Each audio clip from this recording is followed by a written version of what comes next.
റിങ്കൂസ് kitchen. എനിക്കിന്ന് നല്ലൊരു വരിക്കച്ചക്ക കിട്ടിയിട്ടുണ്ട്. അപ്പോൾ നമുക്ക് പെട്ടെന്നൊരു പായസം തയ്യാറാക്കിയാലോ. അപ്പോൾ ഞാൻ ചക്ക ഇത് കട്ട് ചെയ്ത് എടുത്തിട്ടുണ്ട്. ചക്ക എടുത്തിട്ടുണ്ട്, പിന്നെ ശർക്കര പാനി എടുത്തിട്ടുണ്ട്, ഞാൻ തേങ്ങാപ്പാൽ 1-ാം പാലും 2-ാം പാലും എടുത്തിട്ടുണ്ട്, നെയ്യുണ്ട്, അണ്ടിപ്പരിപ്പ്, മുന്തിരി, ഏലക്ക. അപ്പോൾ നമുക്കിനി ഇതെങ്ങനെ തയ്യാറാക്കണമെന്ന് നോക്കാം. നമുക്കൊരു പാത്രം അടുപ്പത്ത് വെച്ചിട്ട് ഇതിലേക്ക് നെയ്യ് ഒഴിച്ചു കൊടുക്കാം.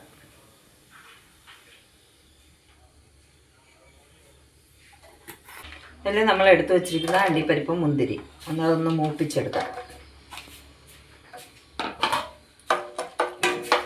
ഇതൊന്ന് ചെറുതായിട്ട് ബ്രൗൺ കളറായി വരുമ്പോൾ നമുക്ക് കട്ട് ചെയ്ത് വെച്ചിരിക്കുന്ന ചക്ക ഇട്ട് കൊടുക്കാം. നമുക്ക് കട്ട് ചെയ്ത് വെച്ചിരിക്കുന്ന ചക്ക ഇട്ടിട്ട് നന്നായിട്ട് വഴറ്റിയെടുക്കണം.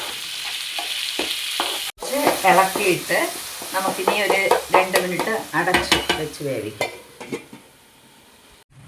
അപ്പോൾ നമുക്ക് ഒന്ന് ഇളക്കാം. നന്നായിട്ട് വഴഞ്ഞ് വന്നിട്ടുണ്ട്. ഇതിലേക്ക് നമുക്ക് ശർക്കര പാനി ഒഴിച്ചു കൊടുക്കാം.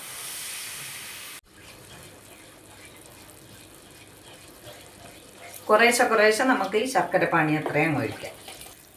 ചക്ക എടുക്കുന്നതിന് ആവശ്യമായിട്ടുള്ള ശർക്കര എടുത്താൽ മതി. ചക്ക ഇതിപ്പോൾ ഞാൻ കുറച്ച് ചക്ക എടുത്തിട്ടുള്ളൂ.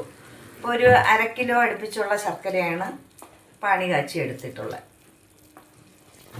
പിന്നെ 4 ഏലക്ക ചതച്ച് വെച്ചിട്ടുണ്ട്, അതും കൂടെ ഇട്ട് കൊടുക്കാം.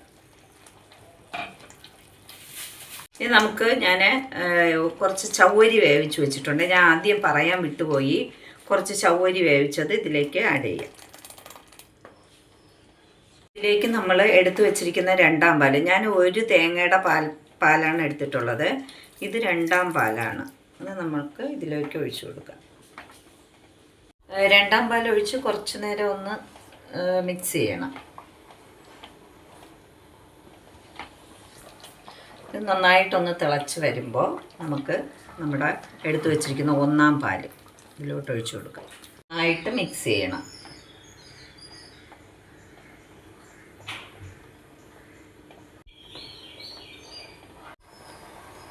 ഫ്ലെയിം താഴ്ത്തി വെച്ച് കുറച്ച് നെയ്യും കൂടെ ഒഴിച്ച് നമുക്ക് ഓഫ് ചെയ്യാം.